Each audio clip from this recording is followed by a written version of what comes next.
प्रिय विद्यार्थियों और शिक्षक साथियों, आप सभी का एक बार फिर स्वागत है मेरे YouTube चैनल अपना इकोनॉमिक्स में। आज के वीडियो में कक्षा 10वीं विषय सामाजिक विज्ञान की जो अभी अर्धवार्षिक परीक्षा हुई है उसका जो सेट बी प्रश्न पत्र रहा उसका हल आज के वीडियो में आपको मिलेगा। तो आइए जानकारी को देखें। सबसे पहले हम सही विकल्प चुनकर लिखिए वाले प्रश्नों पर चर्चा करते हैं। पहला प्रश्न पूछा गया, निम्नलिखित में से अजैव संसाधन हैं। तो जो विकल्प आपको दिए हैं उसमें अजैव संसाधन हैं चट्टानें, यानी सही उत्तर है चट्टानें क्या हैं? अजैव संसाधन हैं। अगला प्रश्न पूछा गया कि पहली महान क्रांति जिसने अपने मूल शब्दों स्वतंत्रता, समानता और बंधुत्व के साथ राष्ट्रवाद का स्पष्ट विचार दिया था, तो वह कौन सी क्रांति थी? फ्रांसीसी क्रांति। अगला प्रश्न, साइमन कमीशन के खिलाफ प्रदर्शन के दौरान ब्रिटिश पुलिस की लाठीचार्ज से शहीद हुए, तो कौन से नेता शहीद हुए थे? लाला लाजपत राय। अगला प्रश्न है, लोकतंत्र के लिए आवश्यक है, तो लोकतंत्र के लिए क्या आवश्यक है? जो दिए गए विकल्प हैं उसमें सबसे सही विकल्प है स्वतंत्र और निष्पक्ष चुनाव, यानी लोकतंत्र के लिए जरूरी है स्वतंत्र और निष्पक्ष चुनाव का होना। अगला प्रश्न है, समवर्ती सूची विषय है, तो समवर्ती सूची किसका विषय? समवर्ती सूची का विषय क्या है? शिक्षा है। बैंकिंग क्या है? हमारी जो केंद्र सरकार होती है उसका विषय है बैंकिंग। और इसके अलावा यहाँ पर दिया हुआ है सिंचाई है और पुलिस है, यह राज्य सूची के विषय हैं। बैंकिंग क्या है? संघ सूची का विषय है।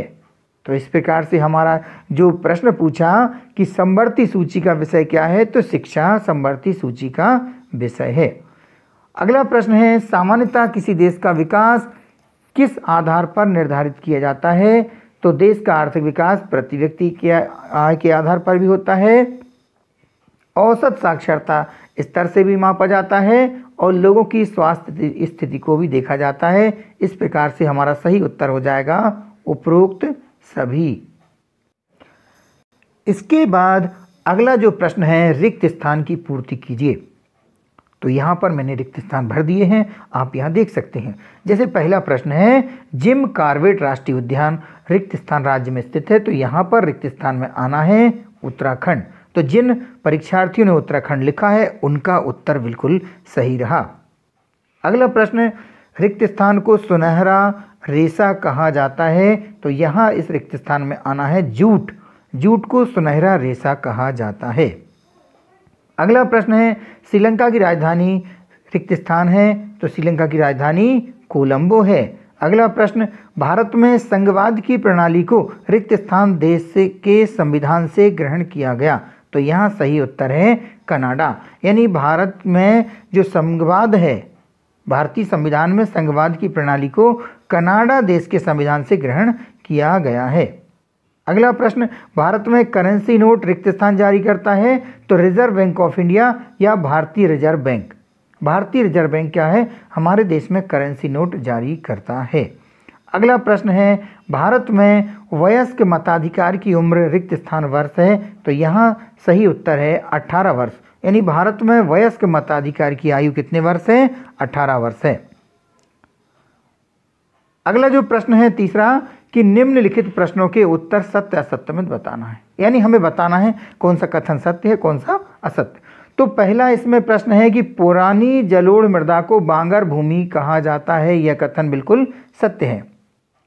अगला प्रश्न है, रिहंद बांध गंगा नदी पर बनाया गया है, यह कथन असत्य है, क्योंकि यह बांध कहाँ बना है? सोन नदी की एक सहायक नदी है रेणु नदी, उस नदी पर बनाया गया है, इसलिए यह कथन कैसा है? असत्य है। इसे हमें करना है असत्य।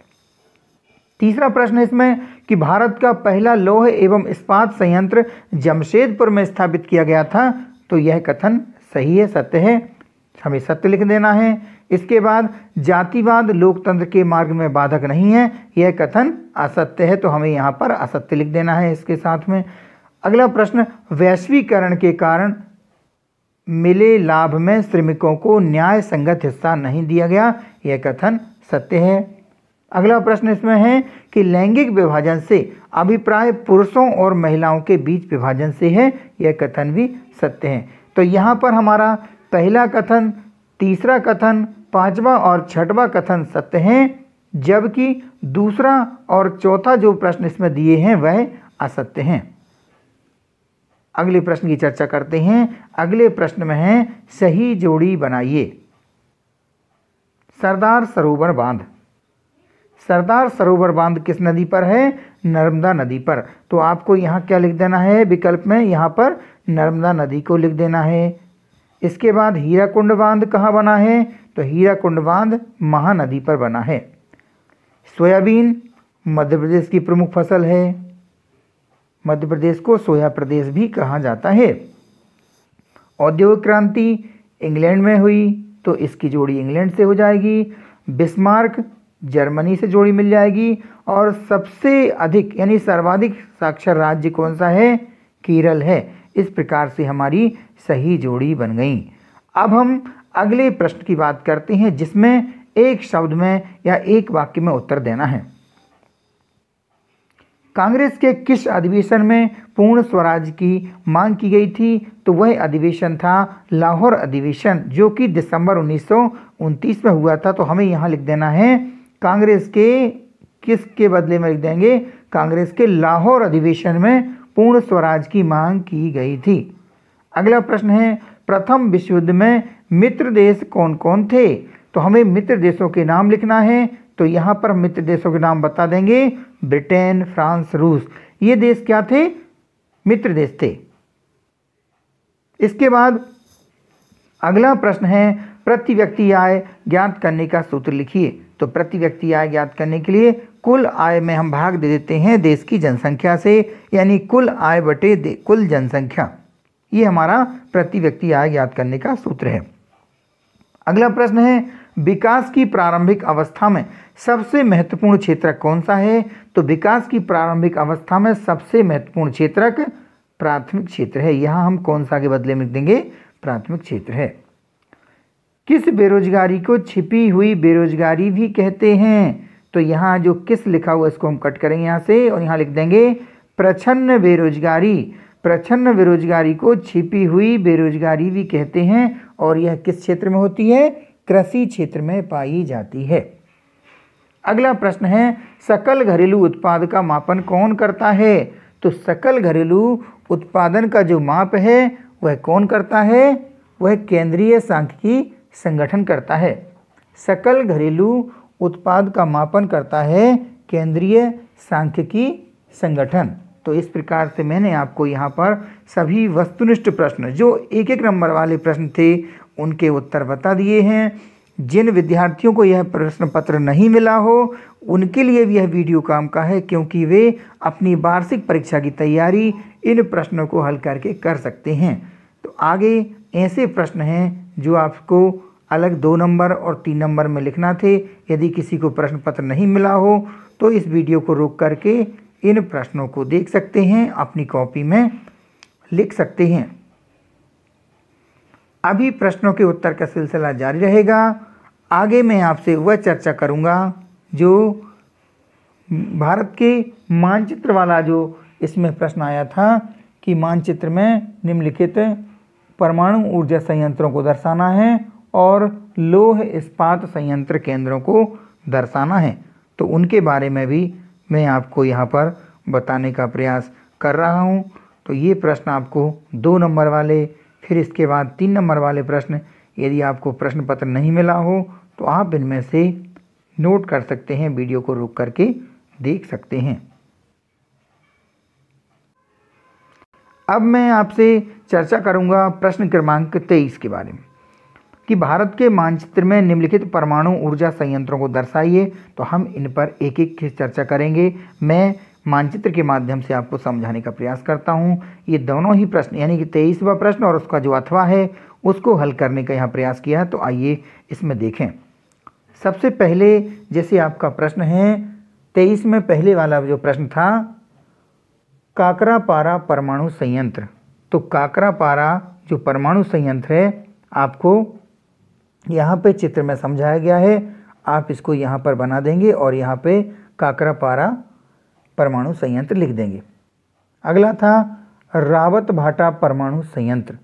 तो रावतभाटा परमाणु संयंत्र यहाँ पर बनाया गया है, चित्र बना दिया है और आपको यहाँ पर लिख देना है रावतभाटा परमाणु संयंत्र। तीसरा इसमें है कल्पक्कम परमाणु संयंत्र। तो ये हमारा दक्षिण भारत में है कल्पक्कम, यहाँ पे आपको बना देना है, ये निशान बना हुआ है और यहाँ हम लिख देंगे कल्पक्कम परमाणु संयंत्र। और इसका अंतिम जो प्रश्न था नरोरा परमाणु संयंत्र। तो नरोरा परमाणु संयंत्र यहाँ पर ये चिन्हित किया है और यहाँ पे हम लिख देंगे नरोरा परमाणु संयंत्र। इसी के अथवा में भी 4 बातें और पूछी गई हैं, यानी कि दुर्गापुर, जमशेदपुर, भिलाई और बोकारो के बारे में पूछा है। तो हम इनको यहाँ पर बताने का प्रयास करते हैं।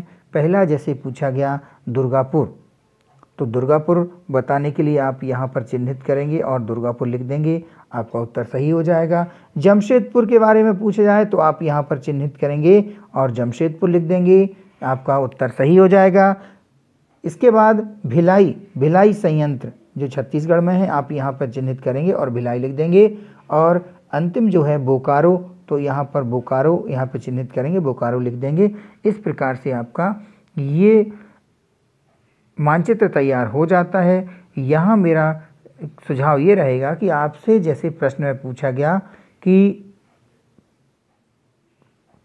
काकरापारा परमाणु संयंत्र, रावतभाटा परमाणु संयंत्र, कल्पक्कम परमाणु संयंत्र और नरोरा परमाणु संयंत्र, तो आपको क्या करना है, या तो आप देख लीजिए जैसे आपकी वार्षिक परीक्षा हुई और इस प्रकार से प्रश्न आता है तो आप पहले ये देख लीजिए, यदि आपसे ये चारों बन पा रहे हैं तो इनको चारों को हल करें।